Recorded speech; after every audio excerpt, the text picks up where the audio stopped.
Welcome to the MOOC's course Buddhist Philosophy, and today we are going to discuss the model Ācārya Nāgārjuna's socio-political thought in Ratnāvalī. The learning objective of this model is to acquaint the student with the philosophical thought in general and socio-political thought in particular contained in Ācārya Nāgārjuna's work Ratnāvalī. Ācārya Nāgārjuna is the most renowned Buddhist master after the Buddha Shakyamuni, who is also often hailed as a second Buddha. The recognition of his contribution to the Mahayana tradition in general and in particular to the development of the centrist view or the Madhyamika philosophical view is reflected in the entire literature of Mahayana.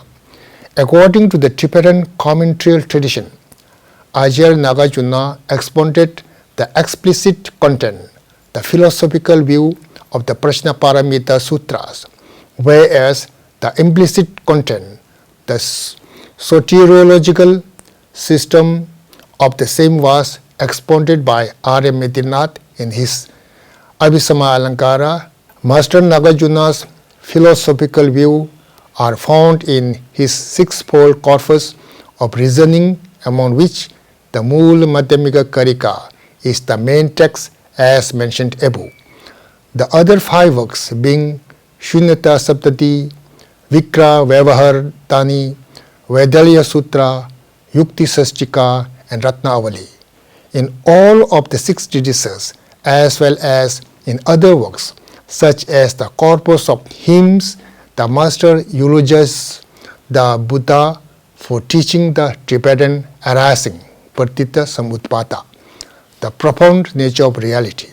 In his treatises, Ācārya Nāgārjuna presents a strong critique of all forms of reificationism, postulations of Tibetan entities assumed to possess intrinsic reality with his sharp and profound arguments. Ratnāvalī is the only treatise among the six where, along with the philosophical views, he presents different levels of practices to liberate oneself and others from suffering, addressing issues related to socio-political thought as well. This treatise is written in the format of a letter to a king. Hence, the full title of the text as found in Tengyur, the translated works of Indian masters, is Rajparikatha Ratnamala, Priestess Garland, an epistle for a king.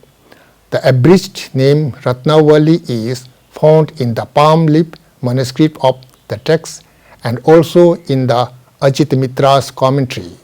Since it is written to a king and its extended name Rajparikatha Ratnamala, the treatise is classified under epistle, Tringic section in Tengyur.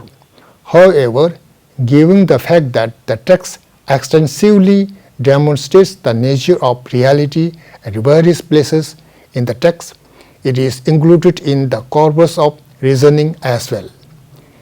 Given the importance of the text, despite the absence of a complete Sanskrit version of it, Ratnāvalī has been translated into several other languages. In English language alone, there are three translations by Giuseppe Tucci, Jeffrey P. Hopkins and his team, and John Dunn and Sarah McClintock. The texts quoted here are mainly from the translation of the last team. There is an incomplete Hindi translation by Chandra Narayan Mishra based on the fragments reproduced by Darbhanga Mithila. Content of Ratnāvalī.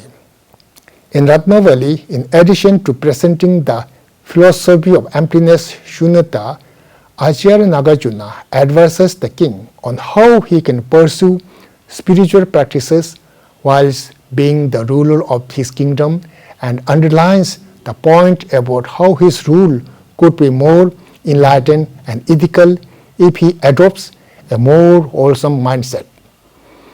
Dharma of elevation and that of the highest good with respect to spiritual practices. Nāgārjuna explains how there are different levels of practices, among which the dharma of elevation, abhyudaya, comes first, and after that comes that of the highest good, nishreyas. These two dharmas, that of elevation and of the highest good, are accomplished by means of faith and wisdom respectively. And of the two, while faith comes first, it is wisdom that is the foremost. For the attainment of elevation, he explains the 16 practices for the attainment of elevation, which together provide a sound basis for ethics and morality. They are the 10 virtuous deeds refraining from the 10 negative actions of body, speech and mind, plus 6 other actions. Number 1, abstaining from intoxicants. Number 2, maintaining right livelihood. Number 3, abandoning harm. Number 4, giving with respect. Number 5, honoring those who are worthy. And number 6, cultivating loving kindness. After identifying the virtuous and non-virtuous deeds, he demonstrates the manifold effects of the non-virtuous actions. The effects which resemble the causes just as short-lived as the effect of killing and so forth. The ravening effects of all the negative actions are birthed in lower realms. He succinctly defines the virtuous and non-virtuous actions as greed, hatred, confusion, and the actions that arises from them are non-virtuous. Non-greed, non-hatred, and non-confusion, and the actions that arise from them are virtues. From non-virtues comes all suffering, likewise all negative rebirth. From virtue comes all positive rebirths and happiness within all births.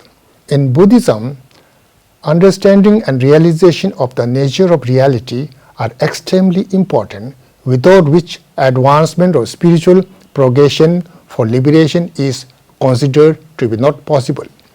This is because if one clings to what one perceives as independently existing out there, it gives rise to afflictive mental states like attachment, hatred, aversion, jealousy, anger, and so forth, and thereby engages in unwholesome actions, which further lead to rebirth and suffering.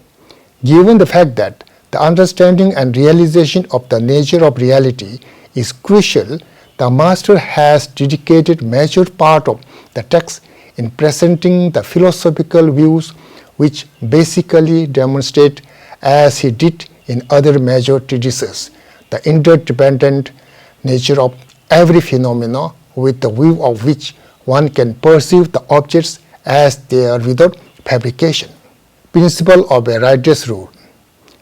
The Ācārya, along with philosophical views, presents a range of important principles that the king should adhere to so that his action could become virtuous and beneficial to his kingdom and subjects.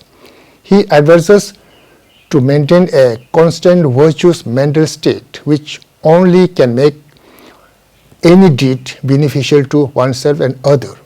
King, if you understand deeds that begin with virtue, have virtue in the middle and virtue at the end, you will not despair in this world or the next. He advises the king to cultivate 4 qualities which are universally praised. Number 1, truth. Ācārya states that honesty and the truth can earn the subjects. Firm trust, on the contrary, falsehood and dishonesty brings distrust. Not being mere non-deceptive speech is not truth. However, a statement is true only if it is beneficial to others. Number 2, generosity. He states that a single shining act of generosity hides the flaws of a king. Likewise, an instant of greed will contradict all of his good qualities. Number 3, tranquility. Ācārya declares that peace and tranquility are profound, and for their profundity, tranquility and peace are highly respected, and from respect come glory and authority. Therefore, the king should devote himself to peace and tranquility. Number 4. Wisdom. Finally, Ācārya states that by being wise, the king would not waver and be dependent on the opinion of others, rather would be steadfast and not deceived. Therefore, the king should devote himself to wisdom. A king who has these 4 excellent qualities will be praised by gods and humans. He further advises that the king should reflect upon the impermanence of life, health and political power so that he may refrain from developing attachment towards them but be induced to virtuous deeds. This is also a part of living according to understanding the nature of reality of life and the world. He advises the king to refrain from intoxication and gambling, as they are causes of failing leading to destruction. Hunting is a terrible cause of suffering. Hence, the king should make sure that it does not happen. Ācārya advises. Then following a series of advices on moral ethics, which induces the king to establish a firm anchor from which to act for the well-being of his subjects. Ācārya further advises the king to develop a view of reality according to which he can perceive the world as it is. The master further advises that if the king truly wishes himself and the world to be completely free from suffering, he needs to develop the wish to attain unexiled awakening, the rules of which are altruistic intention as firm as the king of the mountain, compassion that is as vast as space, and wisdom that relies not on duality. These 3, altruistic intention, compassion and wisdom, Ācārya declares are the main causes of attaining complete awareness.